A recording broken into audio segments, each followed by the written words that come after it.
Olá, eu tenho o prazer aqui de estar numa mesa de peso, uma mesa com vários experts, Dr. Carlos Eduardo Brandão, Dr. Leonardo Schiavon e doutora Letícia Nabuco, para falar então dos novos fármacos do tratamento de hepatite B, assim como os tratamentos atuais. Eu acho que a gente precisa também relembrar e saber o que a gente tem hoje em dia, né? Bom, só deixei aqui um slide mais para a gente tentar lembrar mais ou menos quais são as metas do tratamento. A gente precisa saber que tem algumas metas que a gente vai atingir com facilidade, outras com menos. E aí eu já começo perguntando, então, assim, doutora Letícia, já que a tua aula foi tão maravilhosa sobre a cura funcional, é uma realidade, assim, é frequente, a gente consegue chegar lá? A gente tem essa meta como meta objetivo? Uhum. Bom, inicialmente queria te agradecer esse velho convite. Realmente, tem uma série de drogas que estão em desenvolvimento, mas eu acho que ainda vai levar muito tempo para a gente alcançar o que é chamado de cura funcional, né? Que é, na realidade, você conseguir fazer tudo isso que está aí no slide, suprimir a replicação viral, perder o HBsAg, normalizar as enzimas e conseguir fazer o controle imunológico da infecção. A gente consegue algumas coisas com o tratamento atual, que é suprimir a replicação viral, mas o ideal é perder o HBsAg, e tem uma série de drogas em combinação que vão justamente tentar chegar ao alvo, que é o objetivo final, que é a cura funcional. É perder o HBs, não ter mais replicação viral e conseguir fazer esse controle imunológico. No futuro a gente vai ter, mas ainda tem um longo caminho. Tem um pouco de caminho pela frente, talvez a gente não ajude. As letrinhas são pequenas, mas é o que a gente tem. Eu tentei dar uma modificada, e eu acho que agora talvez, assim... Doutor Leonardo, me diz, o que você acha dessa modificação, né? Tínhamos tanto o PCDT antigo, como agora a gente tem essa atualização, talvez para tentar ampliar um pouco mais a indicação de tratamento aqui no Brasil, né? Eu acho que foi positiva, né? Nós sempre estamos buscando o ideal, né? Assim, como a professora Letícia falou, a gente está buscando aquele tratamento ideal, a gente está um pouquinho longe dele, e até as nossas indicações de tratamento ainda não estão, talvez, no que a gente consideraria ideal, né? Ideais, né? As indicações.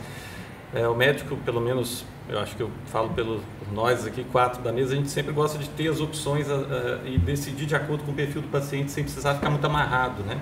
E antes a gente era mais amarrado, as diretrizes, às vezes, elas acabam atrapalhando um pouquinho nesse sentido, de ser um pouquinho mais liberal, mas a gente entende que tem a questão também do custo e de criar estratégias do ponto de vista populacional também, né? Então a gente não pode ser leviano de achar que vai tratar todo mundo nesse momento, né? Não é o momento para isso. Existem agora novas teorias e estudos mostrando que talvez a gente deveria ser um pouquinho mais liberal mesmo nesse tratamento, tratar pacientes que tradicionalmente não são candidatos. Mas eu acho que ficaram bem razoáveis as estratégias do PCDT atual, porque ela seleciona aqueles pacientes que, de fato, têm maior risco de ter dano hepático significativo, com estratégias muitas vezes simples, que a gente não precisa de ferramentas complexas. E caso você disponha da elastografia, você tem ali num subgrupo de pacientes onde não tem alteração de enzimas hepáticas, você tem a possibilidade de identificar dano hepático ou, naquele paciente até com resultados intermediários, a possibilidade de buscar fatores de risco para a doença no longo prazo, ou seja, para trabalhar um pouco na prevenção, tratando mais cedo esses pacientes. Então, assim, acho que foi um avanço. O ideal não existe, né? Mas eu acho que, sim, representou um avanço interessante. De forma, né, a gente vai considerar, se a gente vê evidência de inflamação, de fibrose e até de evidência de cirrose, a gente já consegue fazer isso. Mas eu acho que, assim, daqui a pouco eu vou perguntar um pouco mais para o professor Brandão, mas eu acho que a dúvida da prática, que eu adoro ouvir a explicação da doutora Letícia, é sobre a zona cinzenta. No meio do caminho, a gente tem sempre essa dúvida, e eu acho que, na realidade, no dia a dia, é o que eu acho, o médico mais jovem, o residente, sempre tira dúvida com a gente. Me explica de novo o que é a zona cinzenta. Só comentando um pouco essa questão que você fez para o Leonardo, a gente tem que simplificar tratamento, né, para hepatite B. Tem que. Né?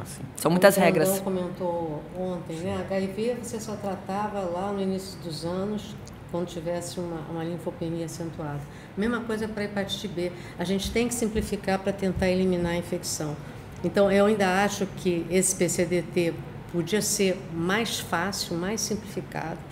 O que a Organização Mundial de Saúde agora publicou é uma coisa bem mais simples. Você tem 4 indicações de tratar para tentar eliminar a infecção no mundo inteiro, porque a prevalência de diagnóstico é muito baixa, 10%, tratamento 8%. Aqui no Brasil, não, a gente tem uma prevalência baixa de infecção, mas na região da África e da Ásia é muito alta. Então, o que se deve fazer? Facilitar o tratamento. Tem HBsAg positivo, eles estão mostrando que tem determinadas populações que eles não têm acesso à carga viral, não têm acesso à elastografia, mas pode fazer uma ALT. Então, ter HBsAg positivo, ter um APRE maior do que meio é uma coisa fácil de você tratar.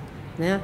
E tratar também aqueles pacientes que, mesmo que não tenham doença significativa pela elastografia ou pelo APRE, tem comorbidades, que seria o diabetes, que a gente sempre falou, né? Obeso, pacientes com álcool. Então, o que é a zona intermediária? É aquele doente que não se encaixa aí nesse perfil, não tem ALT elevada nem carga viral acima de 2.000 unidades. Então, é o doente que tem ou a carga viral acima de 2.000, com a ALT normal, ou tem a ALT elevada com carga abaixo de 2.000, independente do perfil se é positivo ou é negativo. O que os estudos mostram? Principalmente no E negativo é que a gente tem essa dificuldade de ter um paciente com carga viral acima de 2.000 e a ALT normal. Então, 40% mais ou menos dos doentes estão nessa faixa. Aqui no Brasil, mais ou menos na tua casuística, também tem isso no perfil E negativo. Eles mostram que até 5 anos esse paciente fica mais ou menos estável, depois ele já começa a progredir. Então, eu acho que esses pacientes na zona intermediária, como a gente tem medicamento pelo Ministério da Saúde, pelo SUS, a gente deve começar a tratar, porque é uma doença dinâmica. Ele hoje tem uma carga viral acima de 2.000, daqui a pouco está acima de 20.000, e a ALT pode estar normal e ele já ter doença significativa. É flutuante. Então, a zona intermediária é essa coisa, que não se encaixa em nenhum guideline, mas que eu, particularmente, eu acho que esse paciente, além de ser acompanhado, merece tratamento. Aliás, eu acho que é carga viral e idade para indicar tratamento. Passou de 30 anos, tem carga viral acima de 2.000, trata. Isso simplificaria as indicações, né? Porque você, na verdade, teria menos critérios de seleção, né? Exato, isso que é justamente, facilita muito. Eu estava comentando com você ontem exatamente sobre isso. Quer dizer, a própria Organização Mundial de Saúde, ela na primeira fase, quando surgiram os primeiros antirretrovirais, ela priorizava tratamento apenas de quem tinha menos de 350 células de CD4 por milímetro cúbico. Então, durante um longo período de tempo, essas pessoas continuavam transmitindo o HIV para outras pessoas, mas não era permitido o tratamento. Hepatite C. Até 2018, eu só podia tratar quem tinha fibrose 3 ou 4, ou F2 com mais de 2 anos. E o cara continuava transmitindo a infecção para outras pessoas, até pela via sexual, pelo uso da droga. Então, hepatite B é muito mais contagiosa do que o HIV. Então, você se engessar com critérios que enquadram carga viral, que flutua, transaminases, que depende muito também do qual é o valor de normalidade daquele laboratório, né? E ainda mais a questão da própria fibrose, nem todos fazem elastografia, é você querer engessar demais. Então, hoje a gente cada vez menos diagnostica, como você falou, até tratamos razoavelmente bem no Brasil, mas no mundo inteiro a quantidade de pacientes que vai ao final para o tratamento é cada vez menor. Então, eu ainda sou cada vez mais favorável ao tratamento universal. Ele é HBsAg positivo. Sim, igual no independente de ALT, concordo. Carga viral, APRE, FIB4, carga viral. Quem HBS trata o paciente que tem hepatite B, porque a droga é segura, ela tem quase nenhum efeito colateral a longo prazo, e você pelo menos vai ter a supressão viral daquele paciente. E vai evitar as complicações a longo prazo dessa infecção. Tá aqui, então a gente só não falou todas que temos. O que a gente tem então no SUS, professor? O que a gente tem? Das drogas atualmente. Para essas drogas atuais, a gente tem o Entecavir. Tenofovir, Entecavir, são drogas absolutamente bem-sucedidas em termos de supressão da replicação viral, melhora bioquímica, melhora da atividade necroinflamatória, de desfechos clínicos futuros, né?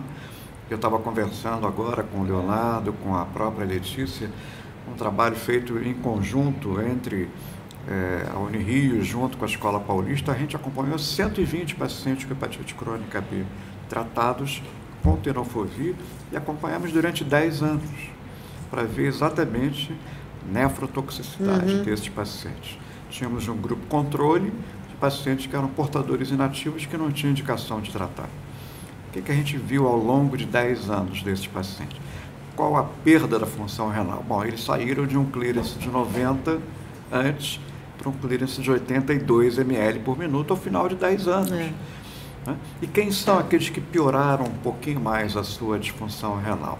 Eram os idosos, que naturalmente têm, pela própria senescência, perda da sua função renal, e os hipertensos. Quer dizer, o medicamento em si, por si, não era ele o grande causador da disfunção renal. E os marcadores bioquímicos, NGAL, né, RBP, não serviram para predizer quem estava tendo alguma disfunção renal. Então, a droga é segura, a droga suprime a replicação viral, muito poucos efeitos colaterais, e se eles ainda assim houverem, você tem ainda um plano B, que é o tenofovir, alafenamida, para aqueles pacientes que não toleram o tenofovir. Então, eu acho que essa é uma proposta que eu sempre faço quando eu vou numa reunião do Ministério da Saúde. Por que não libera a medicação para todos?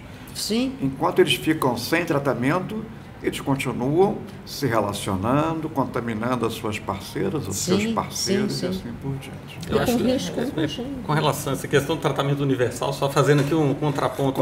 Não que eu seja contra, na verdade, acho que o ideal é até esse caminho mesmo, principalmente por causa da complexidade. Eu diria até que se a gente conseguir avaliar o paciente nas suas peculiaridades, é possível fazer um tratamento individualizado e nem fazer esse tratamento universal com segurança, né?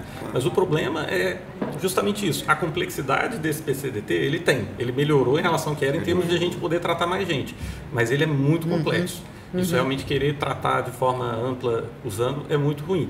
Só que também eu acho que apesar de ser uma boa ideia, né, porque as drogas são seguras de fato, acho difícil emplacar nesse momento tratamento universal, justamente porque as evidências ainda são um pouquinho conflitantes quando a gente olha o resultado desse tratamento fazendo o resultado do real impacto, né, da carga viral baixa em pacientes que teoricamente não teriam indicação de tratamento. Tem estudos mostrando que sim, eles têm doença, né, como a professora Letícia falou, mas outros não. Então a gente acaba tendo a gente sabe que isso varia muito de acordo com a população e tal. Então eu acho que a gente ainda não vai conseguir convencer. O dia que a gente tiver talvez um assunto para daqui a pouco, drogas consolidado, ou resultados consolidados para o tratamento universal, ou outras estratégias de tratamento que levem à cura funcional, ou que promovam a supressão sustentada sem uso de medicação crônica e tal, talvez a gente convença melhor, né? Então eu concordo, mas eu acho que a gente vai ter dificuldade nesse talvez não seja para esse momento. Não. Mas a gente percebe, quanto mais regra a gente coloca, às vezes até desmotiva o médico. Quando vê, meu Deus, a gente faz o que agora, né? A gente tem que propor, a gente tem que sonhar, mas para agora não. E realmente a complexidade é bem grande, né? Bem grande. E para tentar terminar, mais ou menos o que a gente estava falando, é só para a gente entender e vislumbrar, não é para a gente entrar em detalhes, até porque o nome da discussão hoje foi os novos fármacos, talvez isso. A gente sabe que a gente tem coisa boa atualmente, que bom, mas a gente tem também novas medicações, né? E novos estudos, e a maioria delas está em fase 2, não sei, algumas outras no final, fase 3, mas a gente ainda para logo esse estímulo, para logo essa liberação, professor Brandão? Eu acho que ainda vai demorar muito, né? Quer dizer, o que está mais que está na ponta já, que é o inibidor de entrada, que é o bulevirtide, né? Ele tem uma dupla ação, ele serve tanto para hepatite B, mas também serve para hepatite delta, né? Está sendo muito mais até utilizado em pacientes com a co-infecção ou superinfecção B e delta. Esse já está até comercializado no mercado, mas aqueles que são inibidores de encapsulação, silenciadores do próprio RNA, né? Aqueles que são supressores da replicação viral, da redução antigênica, até a imunomodulação com vacinas terapêuticas, Toll-like receptors, esses medicamentos todos, Sibeli, eu acho que ainda vão demorar muito, mas eu acho que vai ser a semelhança do vírus C, terapia combinada. A semelhança do HIV, um coquetel de medicamentos. Né? É um inibidor de protease, né? É mais um imunomodulador. Eu acho que vai haver uma terapia combinada, muito provavelmente no futuro vão ser 3 medicamentos coformulados em apenas um único comprimido, como a gente vê hoje na terapia antirretroviral. Sonhou e atualmente é realidade. E aí a gente vai poder parar, talvez, até de ensinar muita sorologia, muita complexidade para os alunos da graduação. E vamos falar só HBsAg positivo igual hepatite C, porque é difícil, é um desafio até ensinar sorologia. Imagina ensinar o PCDB de tratamento. Ensinar sorologia e receber sorologia, às vezes mal interpretado. Exatamente. Bom, mas eu acho que isso é para um futuro, até para a gente, boas ideias. E eu acho que a ideia também de quem organizou todo esse cronograma foi a gente entender que temos, sim, mais estudos e algumas novidades vão vir aí nos próximos anos. Não acreditamos que para a Semana de Fígado do ano que vem, mas quem sabe para as outras todas. As outras gerações. Para as outras gerações. Vocês ainda vão ver isso. Se Deus quiser, a gente vai ver junto. Então, eu quero só agradecer e terminar. Alguém mais, alguma colocação para a gente terminar? Não, acho que foi ótimo. Eu acho que a mensagem que tem que ficar é vamos simplificar. Vamos simplificar. Né? Para poder o médico ali do posto de saúde, o clínico, né? Poder olhar e ver que precisa tratar e não ficar tão preso à elastografia e a fila de elastografia, ALT, angustia. Essas coisas. Simplificar. A minha opinião é HBsAg positivo deveria tratar, porque você tem um efeito oncogênico da integração, né? Que é maior até nas fases tardias. Não é só a inflamação, né? A integração gera oncogênese. Então, eu acho que o futuro teria que ser esse, ter HBS, principalmente com umas drogas dessas, né? Que você pode pegar todas as causas de manter a replicação viral. Eu acho que nós vamos evoluir para o que está acontecendo hoje no HIV, na hepatite C. Nós estamos tratando pessoas vivendo com HIV, exatamente, pessoas vivendo com hepatite C. Eles não têm doença, eles são infectados. Eles estão vivendo com HIV, vivendo com vírus C. Eu acho que a gente vai pegar aquele indivíduo que está vivendo com vírus B, mas não tem sequer doença. Então, para que eu vou ficar me preocupando com a ALT, grau de fibrose e tal? Eu trato, porque, antes de tudo, tem uma importância do ponto de vista de saúde pública. Estou diminuindo a disseminação daquele vírus. Eu acho que essa é a mensagem que a gente tem que deixar. A infecção pré-natal, a transmissão vertical. Transmissão vertical, natal, etc. E estimular a vacinação. E estimular a vacinação. Você tem como, né, erradicar que é a vacina. De graça. A gente tem que eliminar quem está ainda infectado. Eu acho que essa foi uma boa lembrança. Mas hoje, cada vez mais, estamos vendo quem é que está se infectando hoje pelo vírus B.